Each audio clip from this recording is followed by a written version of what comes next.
Welcome back to Third Phase Moon. Blake Cousins here, and we have special guests, Goode and David Wilcock, in regards to their new documentary, Above Majestic.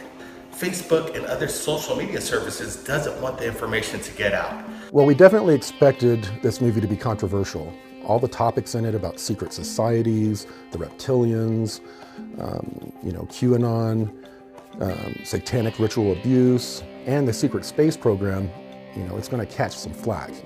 There's no way around it. We expected Facebook and other social media to try to block it from coming out to the mainstream, but it's coming out anyway. We even saw a huge smear campaign against some of the people in the movie and the movie itself, but it still is going viral. I don't think anything can hold back the message of this movie. So I think what you can expect is for it to basically be seen everywhere. A lot of people are going to have their paradigms questioned, if not smashed, and they're going to have to at least open their minds and consider looking at the world in a whole nother way. So you have to understand that when it comes to a subject like the secret space program, the amount of media censorship, the amount of opposition that we have encountered is totally outrageous. This doesn't make sense to me if what we were talking about was actually untrue. It actually makes a lot more sense that we're getting censored this badly if in fact what we're talking about has an underlying grain of truth. So that's the first thing. Why, on literally the day before the film is going to premiere on direct-to-video release, do we have the social media giant Facebook telling us that we are not authorized to comment on current events or politics? And I talked to the guys, by the way, at the studio, and what they said was that the authorization process takes 10 days, okay? And if you ask, they almost never give you permission because they did the research. And when you get that question, you're lucky to even get a response. So what's going on here? Why would people be so upset about the secret space program? Why would they care? Why would the, if you want to call it that, the deep state, use social media against us in this way? In other words, if we're not telling you the truth, if this is all just a big make-believe, when you try to sanitize people's opinions, there's clearly an agenda behind that. And that is like popping open the manhole cover to a really dark sewer that a lot of people don't want to look at. But you know what?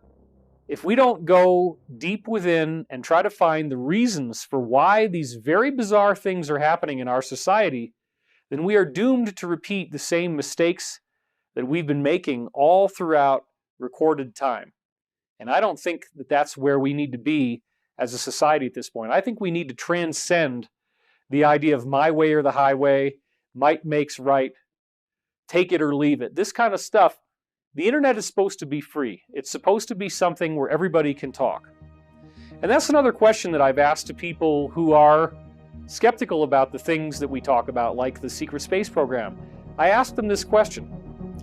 Well, if you are so threatened by this information that you need a corporation to prevent you from even seeing it, don't you feel that you're cool enough, knowledgeable enough, smart enough, intelligent enough to understand for yourself what's true?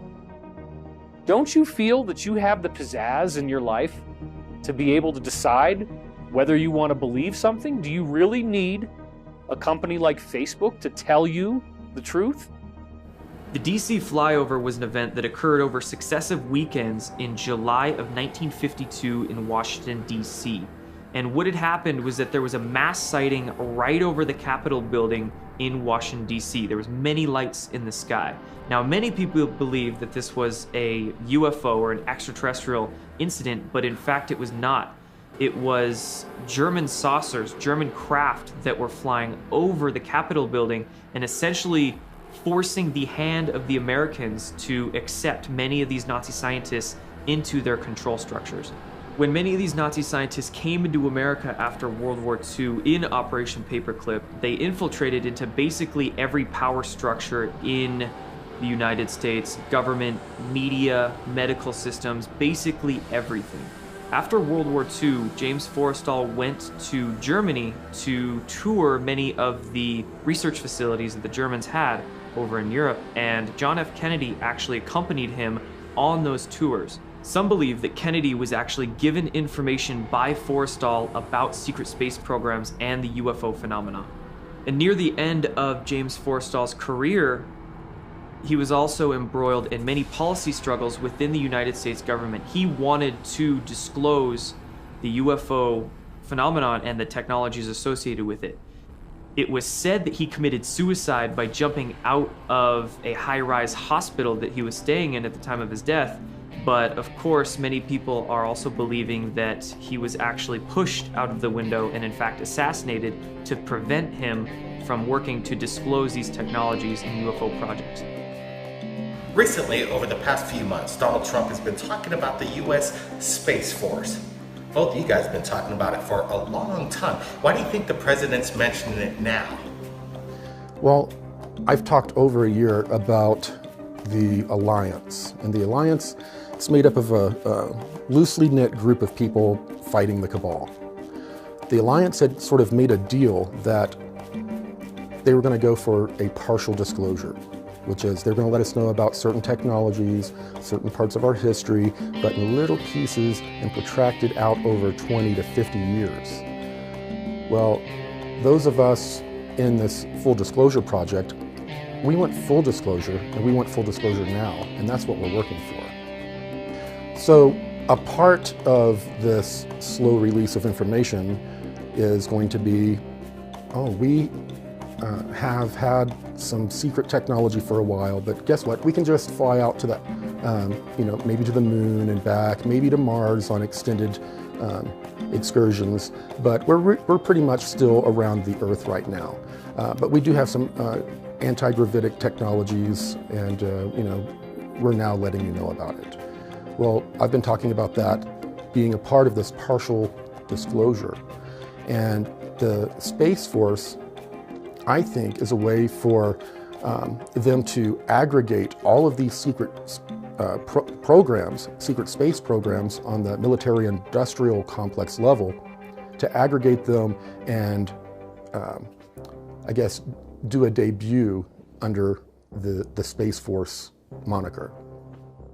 I've had different answers regarding President Trump and whether, in fact, he has been briefed on the extraterrestrial presence.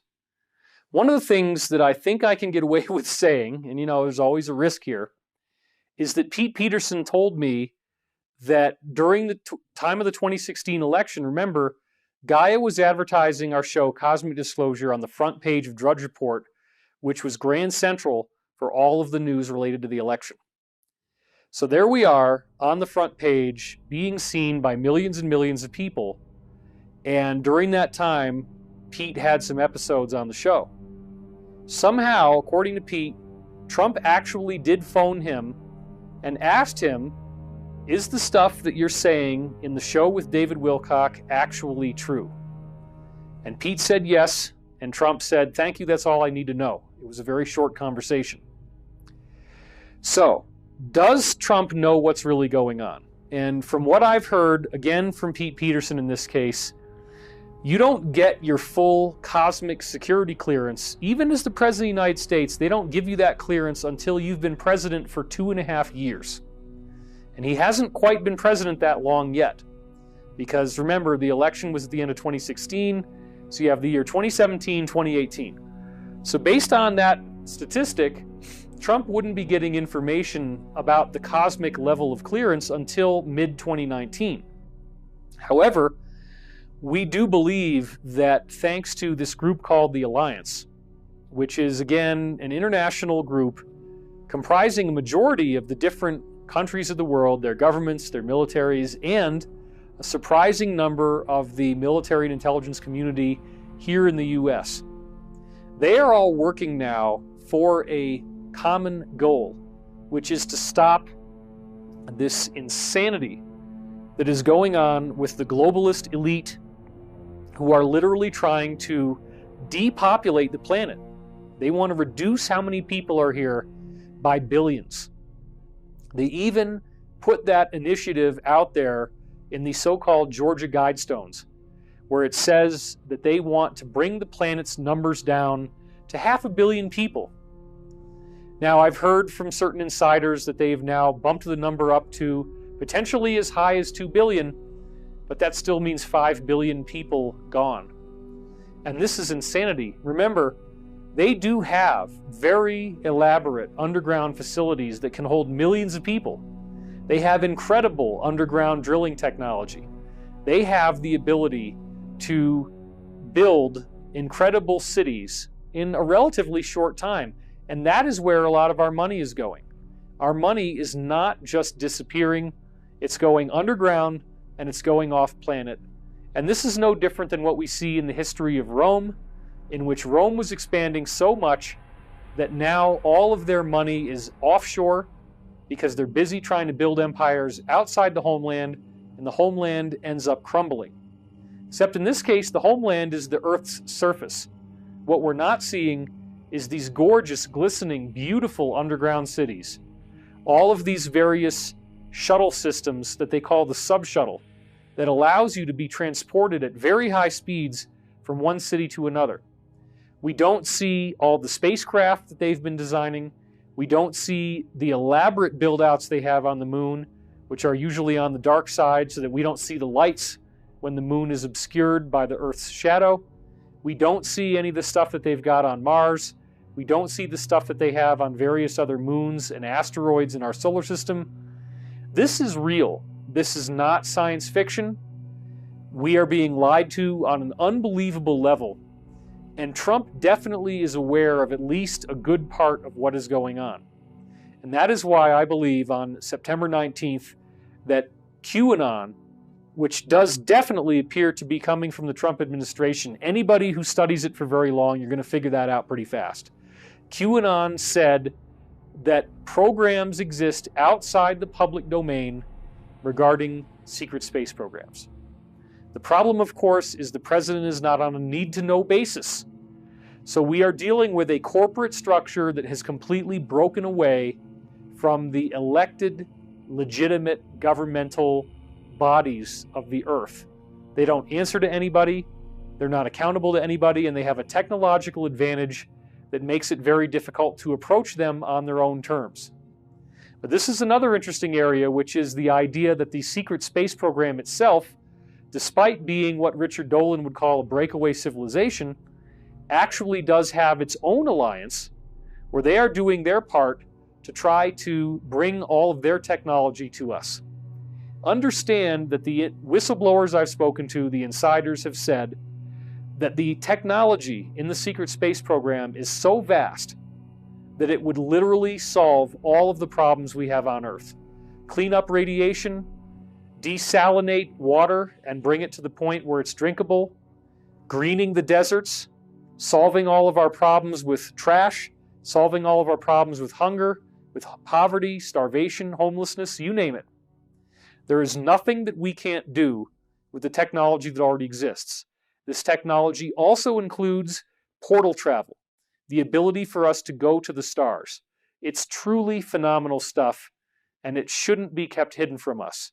So wouldn't it be amazing if President Trump decided to come forward with what he knows? And that seems to be a big part of what's going on here. And I've been talking about this for many years. Pete Peterson was giving me briefings from the Alliance all the way back in 2009, where they had a plan to do mass arrests of the people in the so-called deep state. And now what we're seeing is over 55,000 sealed indictments on the books. And we're about to get another update as of October 31st, which is today, the time that I'm taping. And it's probably going to be a few thousand more. Could even be over 60,000 by now. I don't know yet. But the point is, those sealed indictments contain many, many names of people in the deep state. And sealed indictments can have up to 93 people's names in them. This is another important point. When I went back and I looked at various other sealed indictments that became unsealed, such as when they were busting organized crime rings for drugs. I saw plenty of them that had 30 people listed, 40 people listed, this kind of thing. So don't get hung up on 55,000 sealed indictments as if that means it's 55,000 people. The number could be a lot higher than that.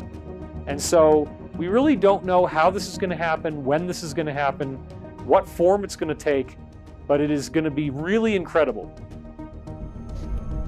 We stand at the birth of a new millennium, ready to unlock the mysteries of space, to free the Earth from the miseries of disease, and to harness the energies, industries, and technologies of tomorrow. After the inauguration, the president signed a number of secret memorandums stating that he wanted the release of advanced technology. And a lot of this technology was involved in the space program. We know that President Trump is aware of advanced technologies because his uncle was the one who went in and cleared out the safe of Tesla after his death. Aside from the Secret Space Program Alliance, we have a different alliance. The alliance is an international group. It is a confederacy. There are lots of different factions, some of which agree, some of which do not agree, about the only thing that they all have in common is they want to see this elitist cabal come down in flames. They do not want these people trying to kill off most of the planet, trying to control all of this immensely high technology. The alliance also consists of a surprising majority now of personnel in the US military and in the US intelligence community. So we're going to have to deal with the fact sooner or later, and probably sooner, that not everybody in the government is bad. This is part of the psyop that was put out through movies and through media to get us to completely distrust all levels of society, all of the institutions, so that no one will ever be able to oppose these people. Some people say you don't have any proof that you could corroborate the evidence that you've been talking about over these years. What do you have to say to these skeptics and these naysayers about your testimony? Well, they're right. A deeper than black government program is designed to where everyone who goes in and participates, when they leave, they have no proof. They have nothing but a story, if that. Many of them are given psychotropic drugs while they're there to cause their memories to be a little wonky, and then they use blank slating technologies on them. So no one is going to come out and have a book or a manual taken from one of those programs and say, here is the proof. There's no way you can make it up one of the elevators or through the security checkpoints with anything. So, of course, there's going to be no proof. All there is corroboration between other people who are considered somewhat legitimate or legitimate whistleblowers. And historical evidence, along with people like William Tompkins coming forward, have definitely led credence, along with people like David Wilcock and Dr. Sala doing heavy research. Can you both delve into the different extraterrestrial beings that exist amongst us today and why there is no solid proof of evidence that they exist? Wow, yeah, the government at last report had admitted in, I think, Majestic type papers that there were 58 or so groups visiting us with, I think, 3 or 4 main groups. The Ebens, which are a group that are peaceful and don't really meddle too much. And then there are the Greys, which we should talk about them being the tall Greys. The short Greys are really just androids or robots that are used by all of them. They all use them. And then you have the reptilians. Of course, we talk about that in Above Majestic. And then we have the Nordic types. The Nordic types have told us that they're from all different types of star systems, and there is more than one Nordic type. But what we found out recently is that one of these groups, at least, is us from the future. And there are other groups like this Nordic group. There is an African-looking group. There is a Polynesian-looking group. I think we're going to find very few of these extraterrestrials are Caucasian or blonde-haired, blue-eyed, like a lot of people depict. Many, many, many of our cosmic cousins from the local 52 star cluster are people of color. And when we get to a point to our cosmic cousins actually visiting and integrating with us, we are going to be forced to deal with some of our petty racist programming here on our planet. We'll have no choice at that point. We put together programs that went all the way out into the galaxy, not just this galaxy. The collective story that these insiders have shared with me has utterly revolutionized the whole basic discussion. Your parents dropping you off at school just like any other day, except that day you're pulled aside and told you're going to go on a field trip. We were taken to some kind of facility out on the Nevada desert. We learned and we trained and we did all sorts of operations when we were there. They would give us a chemical through a shot. And he injected me in the side of the neck. Little did I know that I was going to be drafted in the secret space program. There is and has been an ongoing extrasolar planetary colonization program that's been going on for decades and decades. Some believe that Kennedy was actually given information by Forrestal about secret space programs. President Kennedy was indeed going to make some announcements. When he was eliminated in a very public way, the cabal came into power in a very public way. The deep state is a group of very powerful individuals that have acquired a lot of money, a lot of technology. No one will ever be able to oppose these people. Every book on this planet is misinformation. To program our minds away from the truth. Physics, medicine, history, everything we are taught is wrong. The evidence is voluminous. Free energy. Time travel. The secret space program. Already discovered. We will become a truly galactic civilization. This may sound like insanity. This is what happened.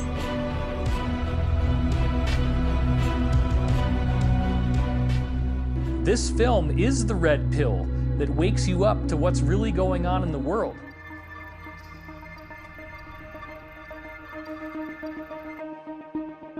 Is the recent vamping up of the Space Force in regards to maybe some kind of hostile alien threat amongst us? So President Trump mentioning that he's creating a Space Force and this is going to be a new branch of the U.S. military is certainly a very interesting point.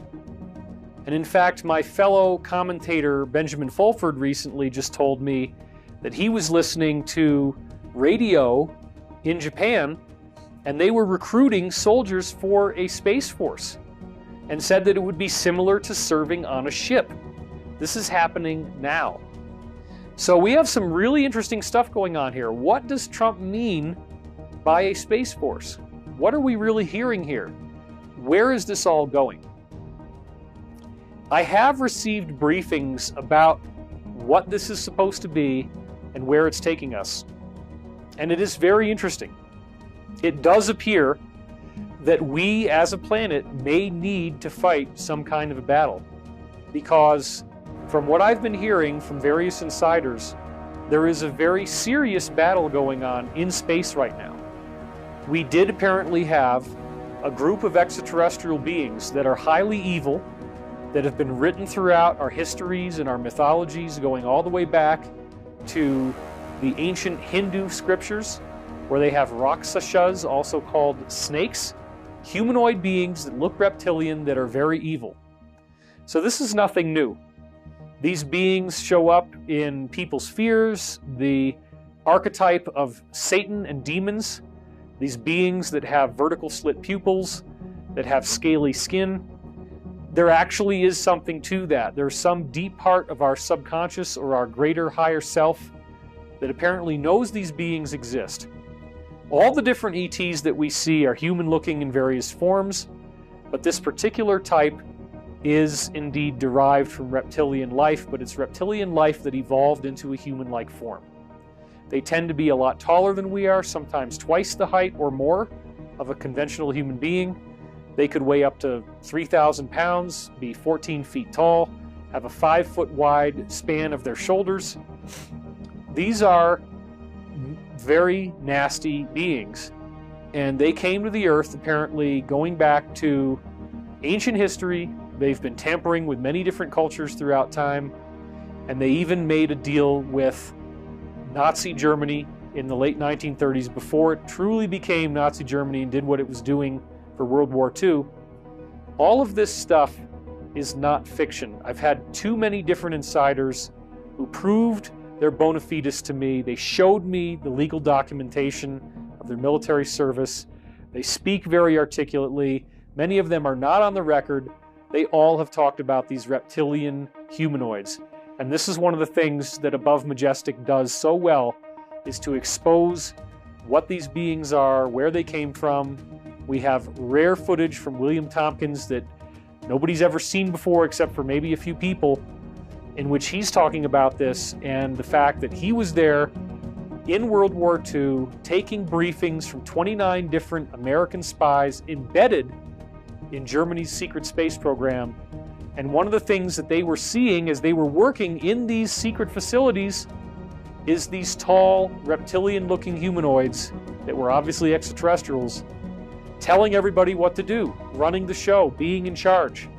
Violent beings, beings you do not want to mess with, beings that will kill you if you disagree with them. So everybody's basically in something like a slave camp.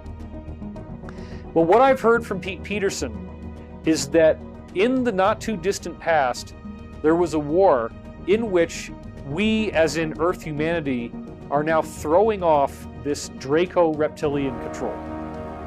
We are fighting them. We are fighting them in space. We are fighting them underground. There are entire cities that they had that we have destroyed. We have brought up our level of technology to the point that we are now at parity with them. We can fight them on their own territory. Our weapons are as good as their weapons, and it is a very serious battle that involves thousands of ships, many, many thousands of soldiers. And again, most of these people are living in a breakaway civilization. There was something called the brain drain in the 1950s, in which many, many people got shipped off planet, and they are no longer a part of Earth reality. They don't get to come back. They either stay underground or they stay off planet. In some cases, they're told that we wiped out our planet in the 1980s with a nuclear war, but they can't come home, even if they wanted to. And the information is so tightly controlled that there's no way that they would ever know otherwise. So bear in mind that this is the world that I live in. These are the insiders that I talk to. It's very controversial stuff, but we have heard that there may in fact be a need for us to fend off more of this Draco threat, and that there will be a need for people from the conventional world to become aware of this and to engage in the fight. And this is serious. I'm not making this up. This is some of the briefings that I've gotten. I don't know if it's true, but it's certainly a provocative question. Our differences worldwide would vanish if we were facing an alien threat from outside this world. And yet, I ask you, is not an alien force already among us? The gravest error a thinking person can make is to believe that one particular version of history is absolute fact.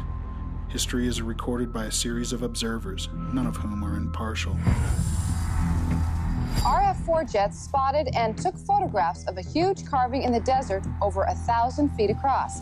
No tire tracks and no footprints. The Germans had a settlement on the moon, they had a settlement on Mars, and they were doing this as early as 1939. Between the age of 16 and 17 years old, I was transported to the moon, and after 20 years, I was age regressed back in time and then returned to civilian life. Extraterrestrial spacecraft have appeared over nuclear missile installations and have completely powered them down. We put together programs that went all the way out into the galaxy, not just this galaxy. According to some estimates, we can now track $2.3 trillion in transactions. This money is going into underground military bases and secret space programs with technology far beyond what many of us could even realize. Everything we learn is designed to program our minds away from the truth. This film is the red pill that wakes you up to what's really going on in the world.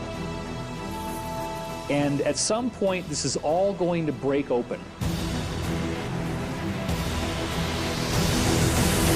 The more you get involved, the more compromised you become. They may actually kill you. All right, we just watched a clip from Above Majestic in regards to age regression. Corey, you've been aged regressed. Can you tell us the technology behind this? What's it feel like, and how old are you as of today? I've been age regressed 3 times. I've done 3 20 and backs. What they do is the process is they bring you in and they begin putting you on a cocktail of medications immediately that begin to condition your cells and DNA for the rest of the treatment. For the treatment, you have to be completely immobile. So they come in with these styrofoam kind of braces. They put them between your legs and between your arms and your torso, and then they strap you in with Velcro or belts. And then they give you a medication that puts you into a slight coma. And you're in that coma for 2 weeks as the age regression occurs. And it occurs through a chemical means, pharmaceutical means, and is aided through some sort of energetic outside equipment that speeds up the process. So as this is occurring, if you're 6'1" and you're like 38 years old, 37 years old, and you're going back to having the physique of a 17-year-old, you're going to lose bone mass, and it's a very interesting process, and I don't know all the details about how exactly it works. Wish I did. But at that point, at the end, they put you in this, what looks like a long MRI machine, except it's just one solid machine. It's not a little piece that moves back and forth. And you slide into this giant machine, and it activates, and then you disappear. But what happens is you reappear in that exact same machine, but 20 years earlier. And then they take you out, rehab you, and it's really foggy as to if they do the blank slating and debrief at the end of the 20. I'm not exactly sure exactly when that was, because all of the medications that they had you on at that point. And all of this is also done as a way of not allowing you to have memories to bring back with you. I'm told that the Nordics brought the 20 and back program to the Americans and told them that this 20 and back program had been used on planet after planet after planet to help liberate it. It was a way of them to come in and gain resources without directly screwing with the timeline of the planet. The regular timeline proceeds, but people are pulled out to fight this war as assets, and then they're just plugged back in with no memory of what occurred. It is some sort of crazy cosmic temporal war that's been going on for eons. It feels like getting very, very sleepy, just like going through anesthesia. Psychologically afterwards, there's confusion. Your psyche is used to you being a certain stature, age, and now it has to go back to 0-point reference and figure everything out. Being that I did 3 20 and backs, and I'm 48 years old right now, that would put me around 108 years old. Are you still part of the secret space program? Are you still enlisted? Have you been outcast? I am not enlisted in any programs at this point. I was pretty much, the end of my last 20 and back would have been around 1996, around June or July.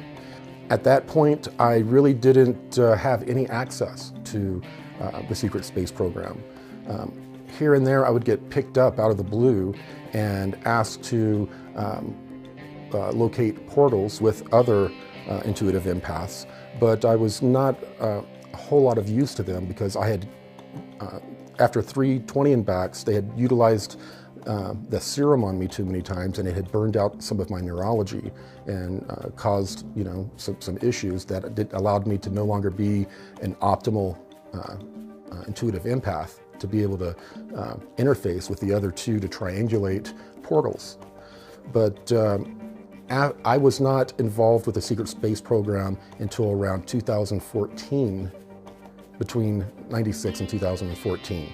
And now I am kind of forced upon them because of my relationship with the Blue Avians and other meetings that I've been brought into because of that position.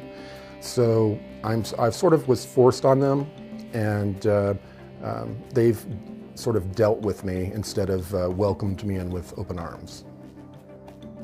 Are these UFOs a national security threat? David, you mentioned UFOs in regards to shutting down nuclear missiles at military bases. What's the information on this? So do I believe that UFOs are a national security threat? Well, it would depend on which ones. This is a lot more complicated than most people realize. Up until Project Camelot started bringing out new insiders in 2006, beginning with Mr. X, who never wanted to come forward with his real name, we have had a new wave of disclosure in the UFO community. We were already starting to get some of this in the Disclosure Project event in 2001. Some of the witnesses there had some really interesting things to say when they testified on May 9th, 2001 in front of the National Press Club for the world's press. It didn't get the kind of coverage that it should have, but there were 39 people there. I was there the day after on May 10th, 2001 for the closed executive VIP summary briefing for members of Congress and their aides. I got in as a VIP because I had gotten on to Coast AM with Art Bell, and that was enough to get me press credentials.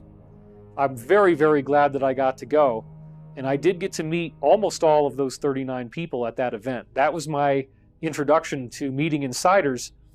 But then when Project Camelot came out 2006, I actually got together and affiliated with them in 2007, and I began wanting to get introduced to various insiders they had in exchange for trading my own insider information with them. This is where I met Daniel, who claims to have worked on the Montauk Project, in which they took a seat out of a flying saucer type of craft, hooked it up to a very high energy power supply, and then with the proper training, a psychic could sit in the chair, and that psychic could think about a particular place, and a portal would open up in the room that you could actually send people through, and they would go to that place. And they quickly figured out they could do this through space and time. Now, Daniel was someone who I spent a long, long time talking to, many, countless numbers of hours of getting briefings on this. It's a very, very complicated story, but it fits in with what all the others are saying. Project Camelot comes forward, starts bringing out new information, and I start to meet some of these witnesses, and for whatever reason, they began telling me a lot more than they were telling Bill Ryan and Kerry Cassidy. That's not my fault. It's not something that I wanted them to do, but it just turned out that they were trusting me more for whatever reason. They were telling me things that they didn't want to say to anyone else. They were worried about the possibility that this information would go public, and I convinced them that I would keep their confidentiality. So it wasn't really until I met Emery Smith, Pete Peterson, and Jacob in 2009 that my information on all this started to go into warp drive. And what I've since learned is very important. We do have a war taking place between different types of extraterrestrials. Almost every insider you meet is going to tell you that the vast majority of all the extraterrestrials that are out there visiting us today, using cloaking technology, so we rarely see their ships, occasionally we do. So when we're looking at extraterrestrials, we're looking at that most of them are benevolent. Most of them are the good guys. They've showed up in various cultures as gods, as angels, as benevolent spiritual teachers. And then you have a much smaller number that are very aggressive and very evil. And this war, by the way, between extraterrestrials, this is a war that is fought by proxy. We are the proxies. The choices that we make determine how that extraterrestrial battle takes place. The reason why is that we have a lot of free will over what's going to happen on this planet. So we have to authorize bad things to happen. The authorization comes by us allowing ourselves to be conquered. The negative has to advertise what they're doing. They have to show us the symbols. They do it in music videos. They do it in movies. They do it at the Super Bowl halftime show. They did it in the Olympics opening and closing ceremonies. They put the symbolism in our faces. Many of these various things show us these symbols. For example, the F in the Facebook logo is very similar to the logo for two-ball cane. We see in the Google Play logo something that looks very much like the sigil of Lucifer. There's lots of examples like this you can dig up if you go digging for it online. My point in telling you this is not to scare you. My point in telling you this is to understand that we actually have the control. We have the control over how the future is going to go. The negative beings are not allowed to do more than what we authorize. And so what their focus is on trying to get us manipulated to the point where we are selfish, greedy, manipulative to one another, and then in so doing, we authorize these disasters to take place. So yes, there are certain national security concerns regarding certain types of ETs, but as long as we on Earth maintain positivity, those ETs cannot come after us and hurt us. I want to get both of you guys' honest opinion. Do you feel safe now? And when this documentary comes out and the public basically gets a hold of this information, what are you guys going to do next? There's definitely danger involved. I have on my Sphere Being Alliance YouTube channel, there's a video that I took of a Chinook helicopter flying around my house. When I first came out of the house, it was flying above my pool directly, and there was someone in the service entrance in the back looking out at me. And I ran back in the house, I got my camera, came out and videotaped it doing about 5 or 6 more orbits around my home. Months later, I'm out in the backyard with my son, and green laser dots start appearing on my chest. So I put my hand on the back of my son's head and guide him in as fast as I can. These are obviously warnings. I didn't want to come out with my information. I was kind of pushed out by some people that wanted me out before I was ready. But coming out in a big way, I didn't do until David Wilcock talked me into it. And I was really worried about my career, my IT career. I was worried about a lot of things, and including violence, because we had weird things happening around our house as well. And he told me, he said, if you come out, they can't attack you physically. If they do, then they're validating your information and you become a martyr. And that made enough sense to where I started working with him and doing interviews. So there is definitely a danger, especially with the content of the movie that we've put out. It's going to anger a lot of people in positions of power who lean towards the dark side, and they're going to do whatever they can to rattle our cage. Ancient writings and ancient texts of books describe a ship known as the Vimana. Is there a Vimana in any government's hands right now being reverse engineered? Have you seen one yourself, Corey? They've definitely been discovered in different parts of the world, underground. Now, the most recent example I heard of this was in Antarctica. In Antarctica, about 70,000 years ago, there were 3 ships, like motherships, that were crash landing. There's a much longer history. You can find that on my Sphere Being Alliance channel, that were crash landing on the Earth. And they crash landed in what is now Antarctica, which was a lush, beautiful forest at that time, uncovered by ice. They cannibalized their ships and developed a civilization there that we would call Atlantis.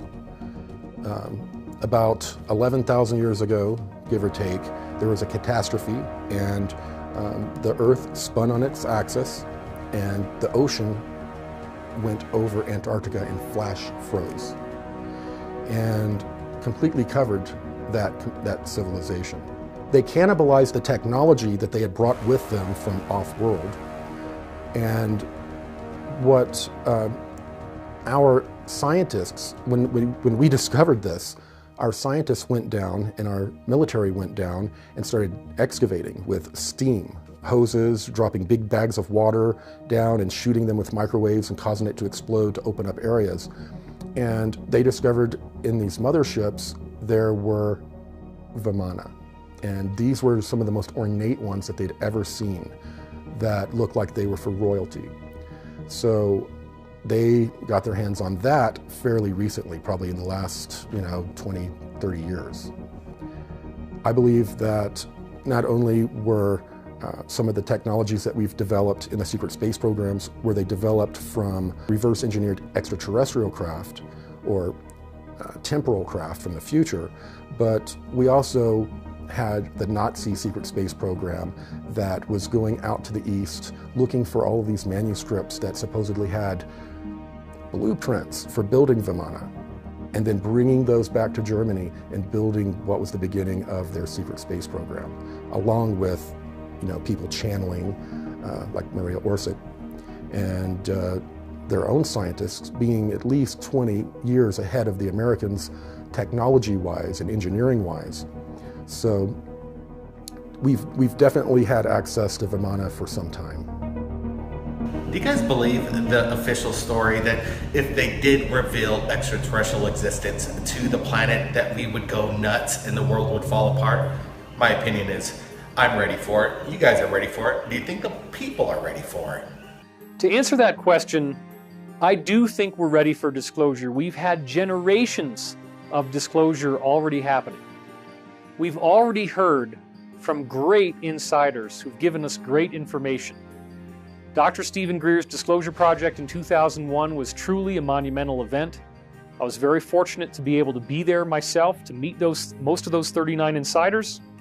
And then I had many other insiders come forward to me afterwards. And now it's kind of unfortunate in a way that a lot of these people didn't come forward to anybody else but me. I'm not even really sure why that is. I was very good at keeping people's confidentiality. I'm a great talker. People liked me. They wanted to hang out. So I got to know a lot of different people who had some very interesting things. And when you get into this world, the information is so complicated. There's so many things you hear. You can't possibly remember everything people tell you. It's so intense. But then what happens is you'll be talking to somebody else, and then that somebody else will bring up things that you heard from 2 or 3 other people. And it's as if they're all part of a greater community with a commonly shared body of information that they're all drawing off of. This makes it so unlikely that what I was hearing could have in any way been the product of lying or some kind of elaborate disinformation campaign. I know it's very hard for people to believe that this is true, but there actually is a lot of evidence. When people say there is no evidence, that is something the media has trained them to say. It is a psychological operation run by groups like the Central Intelligence Agency, trying to make you blind to the truth. So if we get some kind of disclosure, are we going to get the whole truth, or are we going to only get part of the truth, or is it all going to be made up? We stand at the birth of a new millennium, ready to unlock the mysteries of space, to free the Earth from the miseries of disease, and to harness the energies, industries, and technologies of tomorrow. After the inauguration, the president signed a number of secret memorandums stating that he wanted the release of advanced technology. And a lot of this technology was involved in the space program.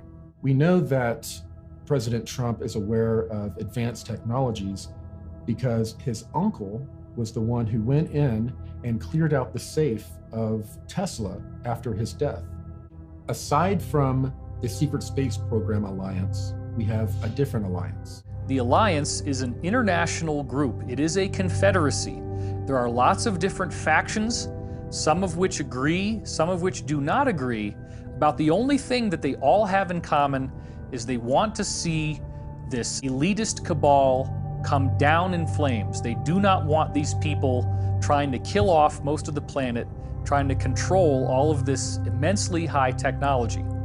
The alliance also consists of a surprising majority now of personnel in the US military and in the US intelligence community. So we're going to have to deal with the fact, sooner or later, and probably sooner, that not everybody in the government is bad. This is part of the psyop that was put out through movies and through media to get us to completely distrust all levels of society, all of the institutions, so that no one will ever be able to oppose these people. Nobody can really know that yet. I can't make any type of proclamation that would say for certain how disclosure is going to go down. What I do know is that there are groups on this planet that want to tell us the truth. They want to show us the truth. There are ways in which unequivocal proof could be demonstrated. What it probably is going to come down to, as I have heard from Pete Peterson, is that they are going to do things similar to the World's Fair, in which various extraterrestrial craft that crashed and were recovered and kept in places like Hangar 18, Area 51, will be brought to major cities. There will be displays that happen where you can see the ships. Now, I don't know if they're going to allow people to actually go inside the ships or if they're just going to let them see it from a distance with some kind of barrier in the way. For all I know, they may actually allow you to go inside. So this is what I'm hearing, that there will be a massive amount of technology and information that is released. We very likely will get introduced to various extraterrestrial groups. This is one of the things I've also heard very consistently. And we've also heard that our own military-industrial complex has very advanced craft that they are going to decloak in our atmosphere. And again, people would say, well, yeah, that's a hoax, right? That's just a Project Bluebeam, it's a hologram. Not if they decloak it and they land it and then you get inside and take a ride and they film the whole thing and then you come back and other people go inside and they film it and they come back. And bear in mind that not only has the Trump administration announced the creation of a space force, but they have the Orion capsule sitting there on the White House lawn right now, and that Orion capsule sure looks an awful lot like a spacecraft, like a UFO, landing on the proverbial White House lawn. They're sending us messages, they're getting us ready for something. This is why QAnon telegraphed the existence of a secret space program. There's a lot of people who want to tell the truth, and by making videos like this, we are also creating an opportunity. This is an opportunity in which we can pose the difficult questions. If the powers that were try to give us partial disclosure, if they try to corral us so that we can only hear about certain things, we can only get certain information, they're not going to tell us the whole truth. You, the person watching this video right now, I'm talking to you, you could be one of the ones, or maybe even the person, ultimately, who makes it all turn around.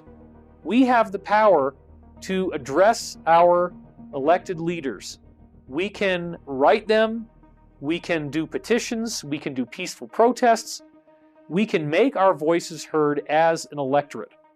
We can bring out the truth, we can speak truth to power, and we can allow ourselves to become those inquisitors who force disclosure to come to the surface, because we will not accept partial disclosure.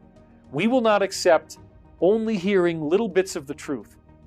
Remember that the things that I've been telling you come from multiple different insiders. There's actually a wealth of scientific evidence that backs all this stuff up. I've written 3 books now with Penguin Random House: The Source Field Investigations, The Synchronicity Key, and The Ascension Mysteries. There's over 1,000 academic references in Source Field. There's over 700 in Synchronicity Key, and there's over 400, I believe, in Ascension Mysteries. So this is a huge body of information. It's not something where I'm asking people to take my word for it. It's not simply the result of one or two insiders who can be easily debunked. This is the result of talking to dozens of different insiders, doing the scientific research to back up what they say, and we have wonderful YouTube channels like Third Phase of the Moon who are coming out with truly groundbreaking research every week, bringing you the information you need to understand what's happening in this world, fighting these powers that would try to keep the secrets from us. We can't be held down anymore. Our voices are becoming too strong. We're unifying as a community. We're bringing this message out, and we need your help. We need your help by watching things like Third Phase of the Moon, other very prominent YouTube channels like Collective Evolution, Secure Team 10, and of course, watching the movie Above Majestic. If disclosure does happen, who's gonna break it? Is it gonna be the United States? Could it be Russia? Could it be China? Or could it be the extraterrestrials themselves? What's your thoughts? I really would love to know the answer to this question just as much as anybody else. And again, it's like trying to read the tea leaves before this has actually happened. There are countries that have already tried to do disclosure, but the force of mainstream media censorship and control is very powerful. Look at what's happening with Facebook, Twitter, Instagram, all of these different social media platforms just outright banning people, taking away pages that have millions of followers left and right, doing it for the right-wing side, where it has to do with Republican conservative ideals, doing it for the left wing, where it's about nutrition, organic food, exercise, healthy eating. They're doing it to everybody. And they're really doing it in this field of UFOs, conspiracy theory, conspiracy analysis, the secret space program. All of these mysterious secrets are coming together, and we are getting the truth out. We are the disclosure. So don't wait for a country like China or Russia or the United States to make an official announcement. We are doing this ourselves. You are helping by watching a movie like Above Majestic, a true disclosure phenomenon, a red pill movie that can take somebody who doesn't know anything and give them a truly alarming wake-up call to smell the coffee. This is not something that's going to take years. This is something that could take months. We just need enough people on the same page, bring this message out, doing the research like we see here on Third Phase of the Moon, bringing you knowledge, bringing you information that is transforming the very nature of consciousness itself. And with that, let's go to the next question. All right, David, I know you and Corey have been friends for quite some time. I just want to get your thoughts. When Corey was explaining to you some of these stories that he explains his visitation to the Antarctic and the war of the reptilians and the avian blues, what was your first thought? Did you think this guy was nuts? And how did you guys first meet anyway? Okay, that's a pretty complicated question, but let's begin with how did I first meet Corey Goode? Corey Goode began writing me emails, and I think I've traced it all the way back to about 2009. And at the time, he was only leaking to me certain pieces of weird information he'd picked up during his time working for the Texas State Guard. And there was some pretty cool stuff there. We talked from time to time. We had limited amount of dialogue, not a whole lot. We'd talk a few times a year by email. But he didn't ever really tell me what he knew, what he had remembered. That didn't happen until he decided to come forward on a much larger level, the first emails of which I saw in October 2014. And at that time, he emailed Bill Ryan and Carrie Cassidy at Project Camelot. He interviewed, or tried to get an interview with Benjamin Fulford, and he wrote me. Now, I have to admit, when I first got these emails from Corey Goode, I didn't know what to think about this dude. And I kind of just held back. He's talking pretty strange. He's got a lot of weird jargon that I haven't heard before. Let me just watch for a while, see what this guy's up to, see where this is going. I'm not going to make any sudden moves. So he did first interview with Project Camelot. Benjamin Fulford didn't really take the invitation. And I started to see him writing various things in discussion forums, him making various posts. And it was after reading this in more depth that I started to see, oh my gosh, How does he know about that? How does he know about that? How does he know about this? Where did he get that from? Nobody's ever said this publicly before. Where did that come from? How did he get this? And that's when I got excited. I wrote him and I said, dude, we need to talk. And it actually took about a week before he started to talk to me. But very quickly, this is now about the end of October 2014, beginning of November 2014, we began talking for about 2 hours at a time, almost every day. And I had my little recorder running the whole time, so we do have all that audio from all those conversations. There was a certain amount of personal material, but basically I was just interrogating the heck out of this guy. And along the way, I kept bringing up things that I had heard from other insiders, and it was absolutely amazing how much correlation there was with all the different people I met from Disclosure Project, with multiple other insiders, many of whom, for whatever reason, as I said, have only been willing to speak with me. Here's a guy who seems to know little bits of what everybody else has said. He's got this overarching degree of knowledge. It was stunning how many dots were connecting, names of programs, secret code words, very specific pieces of information, very quirky things in which I would start a sentence, he would finish it, and we both are talking about something that we both had heard about, or in my case I heard about it, in his case he had experienced it. Now, you mentioned in your question this idea of a war between the Blue Avians and the Draco Reptilians, and I wouldn't really call it that, because the Blue Avians operate at a level where they don't directly interact with these reptilian beings. They would be more like overseers, giving advice, giving guidance, helping people out. They work at a level where the Draco would never even be able to see them or access them. The war is really more of a war that's taking place between beings that we would consider to be living inside the earth. They are what we would think of as angelic, and when they did end up meeting with Corey starting in March of 2015, it started with the Blue Avians, and it wasn't until later that he actually met with these inner earth beings that called themselves the Anshar. Now, I have had dreams and visionary experiences with beings just like this my whole life. I had written about it long before Corey came along. Many other people have had similar types of experiences. I don't believe this is fake. These people do seem to exist. They are very human-like. Many of them could pass for people on Earth. You wouldn't notice any difference. And yet, they are very different. They are not the same at all. They have amazing capabilities, amazing technology, and amazing spiritual development. These people are telepathic. They read minds. They have the ability to levitate themselves. Corey actually did go to their cities at one point and saw some of these people levitating. They have very advanced technology, and they represent the next level of human evolution, which apparently we're going to go through as well.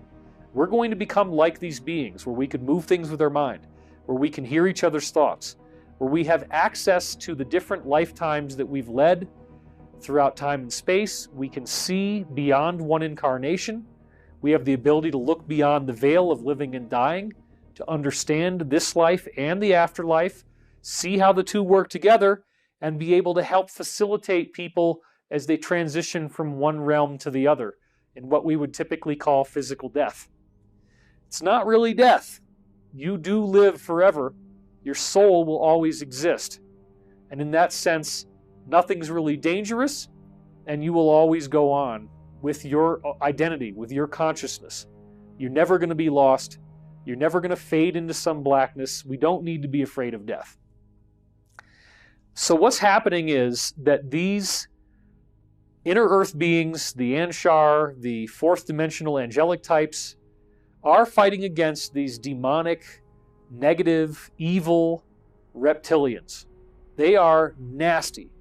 They are more evil than we could ever even imagine. And this battle's been going on for hundreds of thousands of years. It didn't start on Earth. It got brought to us. It's been imported, let's say.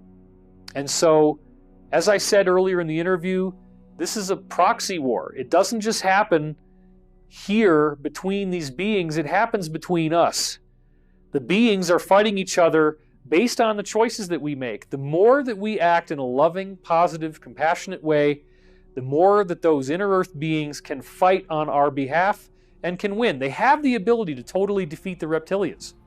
The war only is being fought because of us, and we need to fight for disclosure.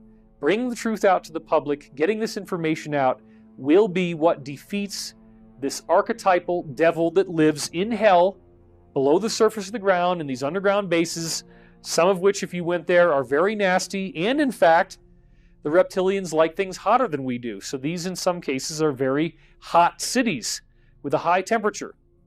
And I know some people are laughing, and that's okay. If you need to laugh in order to hear the truth, that's okay.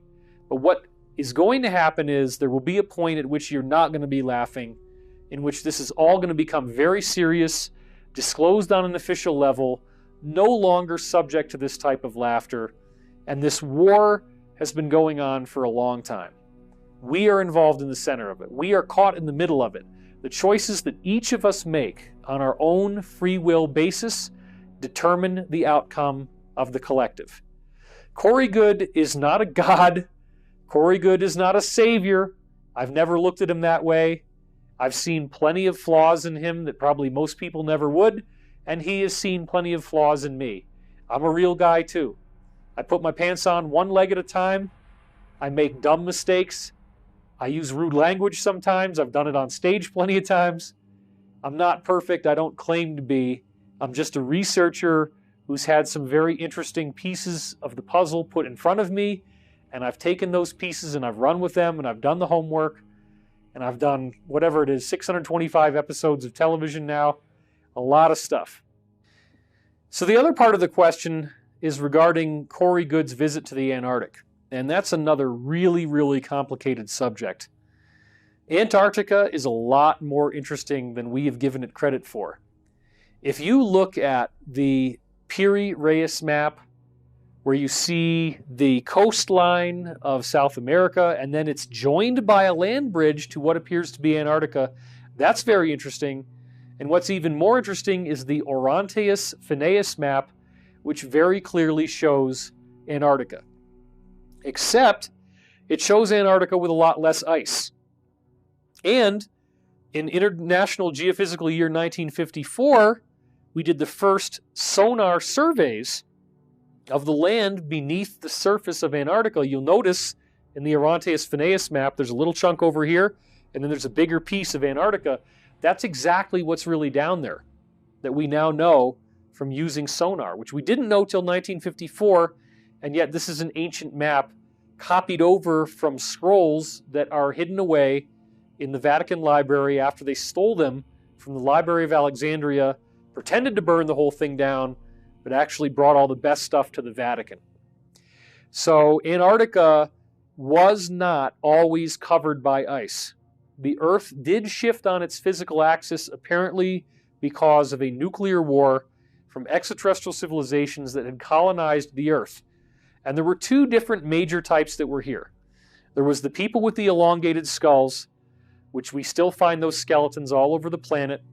We see the remains of humans with elongated skulls all over the world.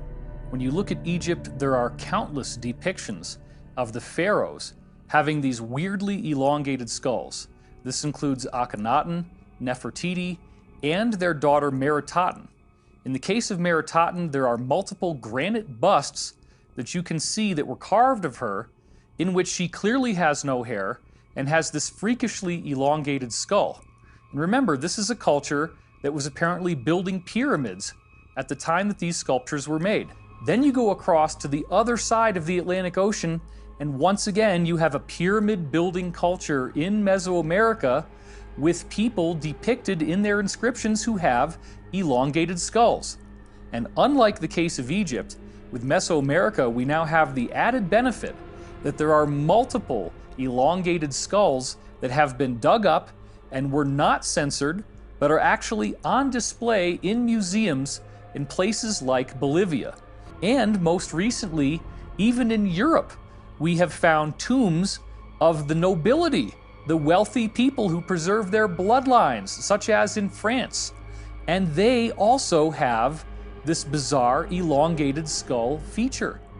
Then it gets even more outrageous when you discover that the royal families of Norway, Sweden, Spain, and Denmark are all descendants of the same elongated skull Diest clan. The bottom line is these people are tracking their lineage, they're tracking their bloodline, and they're making sure that their own people get steered into the positions of the highest power and influence worldwide, including the United States of America. We find them in Mesoamerica. There's plenty of examples of that, where you actually see the skulls. Brian Forster has done a great job of finding those skulls. We see them on display in various museums, such as in Bolivia. And then over in Egypt, we see the pharaohs like Akhenaten, Nefertiti, and their daughter Meritaten, where Meritaten in particular, we have these wonderful busts in which she has a totally bald head and a wildly, freakishly elongated skull. On the Egyptian side of things, those elongated skull skeletons have been found, but they have not been disclosed to the public. But in Mesoamerica, there was a lot more of them, and so we got to see that. So those people with the elongated skulls, apparently they originated when they landed here in what we call Antarctica. It was a habitable area, and there are lots and lots of pyramid-like ruins down there underneath the ice. They had a nuclear war with another civilization in which a lot of the people had blue skin but looked human, and this would be like Krishna. That's the group that becomes the historic Aryan race, which in the Aryan migration came down from what we now call Siberia and migrated into Iran and into India. And so we hear these records of beings with blue skin and this war that occurred between that civilization from India called Rama and the Atlantean civilization. They apparently did use nuclear weapons. They blew each other up and they knocked the planet over on its axis. And in the process, Antarctica went from being a nice place to live to getting a massive flood, and then all that water froze and turned into glaciers. So the interesting part is that there's volcanic hotspots underneath the ice in which there's these caves you can go into, and there are still ruins in there that are very ancient. There's technology, there's stone buildings, there's amazing stuff. The Germans were the first to discover this with their U-boats. They sailed into these places. They found that there were cities that they could still reoccupy. They could clean them up, they could create doors, they could pressurize the interior, and they could live comfortably. There are massive, massive covert facilities down in Antarctica. Corey Goode is only one of multiple insiders I've met who have actually been to Antarctica and seen this for themselves. The phenomenon known as Q, or QAnon, came onto the scene at the very end of October 2017, and what essentially occurred is that a group that called themselves Q began posting on anonymous online image boards called 4chan and 8chan. And what they were posting was a lot of questions, a lot of suggestions, a lot of very interesting and intriguing data sets that essentially laid out a real-time takedown of the deep state by alliance and white hat groups behind the scenes. As the QAnon briefings recently stated, these indictments are going to be like Watergate times 1,000. We've never seen anything like this in the history of the world. Some of the most recent QAnon briefings, which our insiders have told us is coming from the Alliance, have said that there are many, many figures in the controlled mainstream media who are in these indictments as well. So Harvey Weinstein is just the beginning. And isn't it interesting that when Harvey Weinstein was finally arrested, in his hand he had the biography of Elia Kazan, who was a guy in early Hollywood history who was brought in during the McCarthy investigations and sang like a songbird and ratted out many other people in Hollywood. And Weinstein has now said he is doing the same thing and that everybody in Hollywood was doing the same stuff that he was doing. So he was upset about why he got singled out. So once these indictments become unsealed, this will be the fulfillment of the mass arrest scenario that I have been leaking on my website since 2009. This is nothing new. It didn't start with the QAnon briefings, has nothing to do with who's president of the United States right now. This is a decades-long effort in the making, and they have tried and tried and tried in various ways to get this to work. They've had consistent failures, and now they're being much more systematic and much more methodical. It's all going to be done legally. All of the indictments are totally bona fide, and it's just that once this finally happens, it will be something we have never seen before in all of American history, a true Second American Revolution. All right, obviously QAnon is an extremely complicated subject and one that I have devoted an extraordinary amount of time to researching. And I have a pretty unusual experience and backstory with Q, because before Q ever started, I had met someone else who was doing a very similar thing on 4chan. Q started on 4chan, then quickly migrated over to 8chan, which is a lot less contentious and crazy. In the movie Above Majestic, we blow the lid off of the QAnon story. We're bringing you information, telling you what's really going on. We're analyzing some of the writings, and I do believe that the QAnon story is real. To me, it started with Meganon communicating through the same means. I got to talk to her on the phone in several different conversations. She blew my mind with her knowledge. It appeared that she had worked very closely with Donald Trump, and that she still had some direct connection to him. She was telling me all kinds of things before it came out in the news. I wrote about her several times in my articles, and then all of a sudden, once I put the limelight on her and made her popular, only really about 2 weeks later is when QAnon started. Now, QAnon has become the official voice of the Alliance. They don't want anybody else releasing briefings except through this means, and we've gotten this through various sources. So we used to get lots of briefings. I used to be getting all kinds of amazing information from various insiders. There were leaks upon leaks upon leaks. They wanted us to get the truth out. And I'm very happy that Q has happened, because now they have a way of actually doing this where they can get so much information out. They're not relying on me.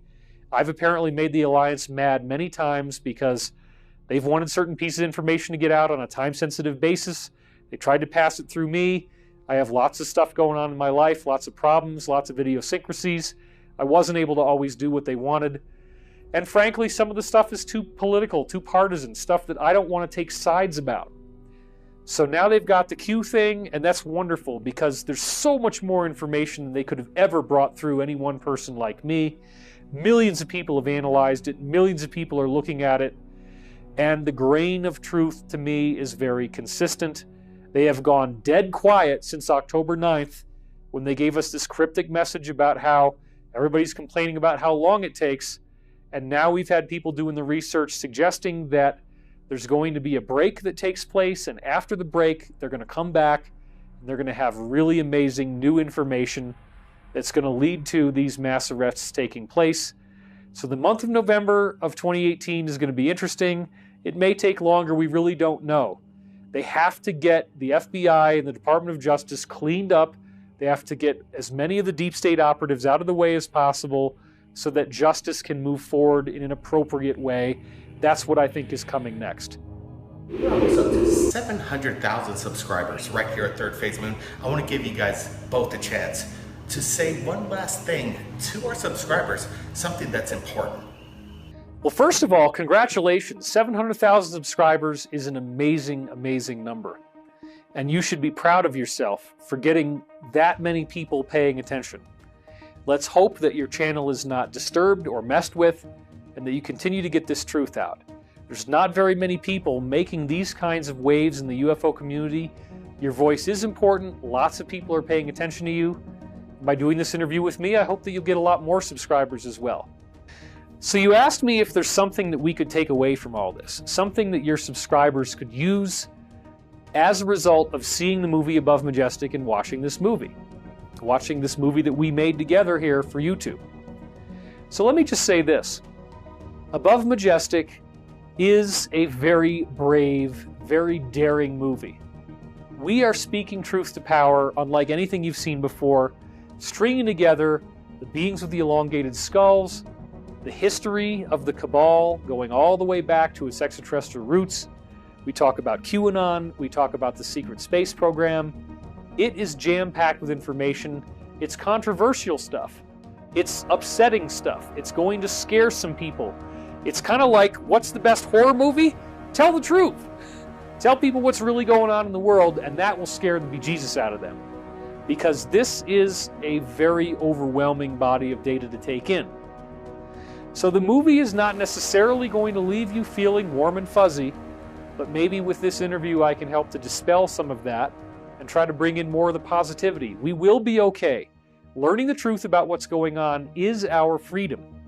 And so the more that we bring this truth out, the more that we bring this message out to the people, the more that people are waking up to what's really going on. And it's happening one person at a time.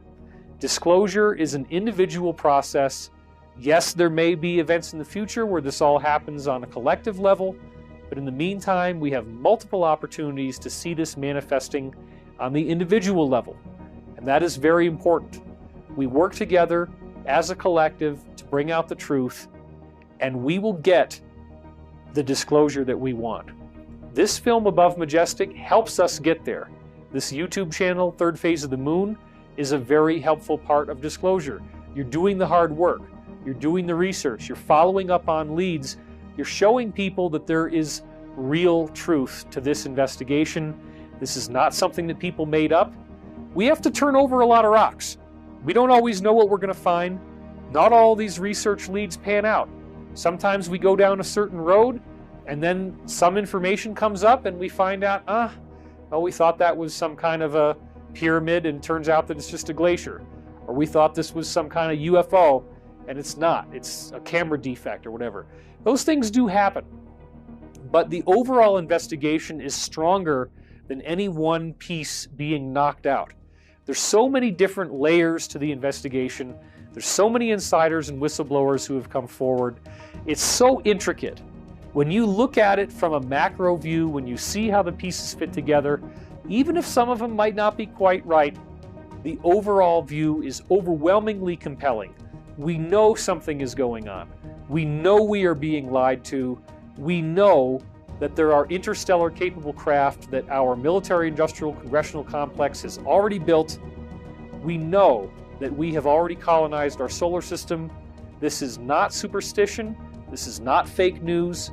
Doesn't matter if Facebook doesn't let us advertise the movie Above Majestic. We still came out on our debut day, October 30th, #1 on iTunes, #1 on Amazon Video in the documentary category, and #1 in Amazon's hot new releases. We also made it up to number 18 in all of the movies being seen on iTunes. We were ahead of Solo, the next Star Wars film with a $275 million budget.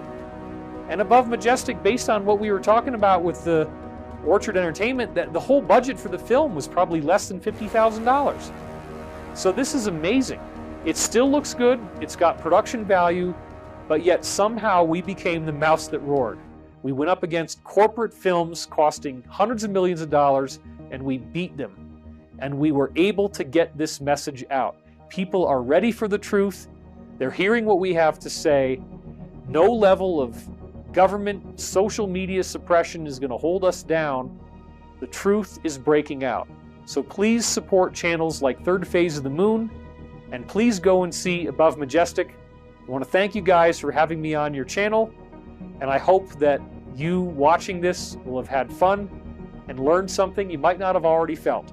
Or at the very least, you might enjoy laughing at me and thinking that this is all nonsense. But just remember what I told you, because at some point, you will no longer have the luxury of ignorance. Thanks a lot. I'm David Wilcock for Third Phase of the Moon. We'll see you next time. What would I leave people with?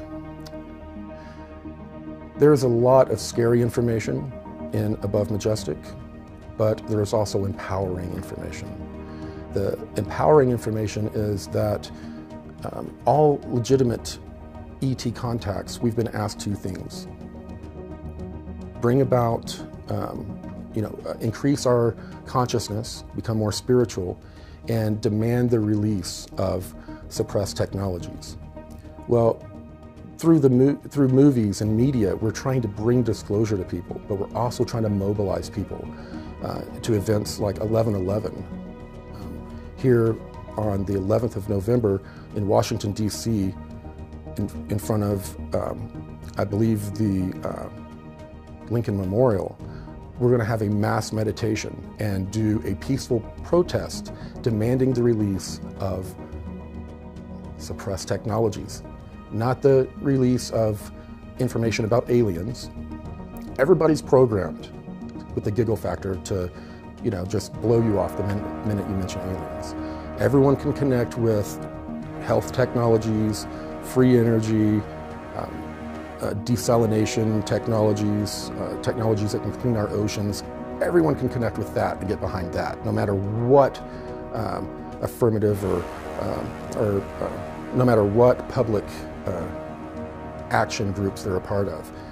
All of it goes back to the same solution, and that is us demanding the release of suppressed technologies. And I would invite everyone to join us in DC on the 11th.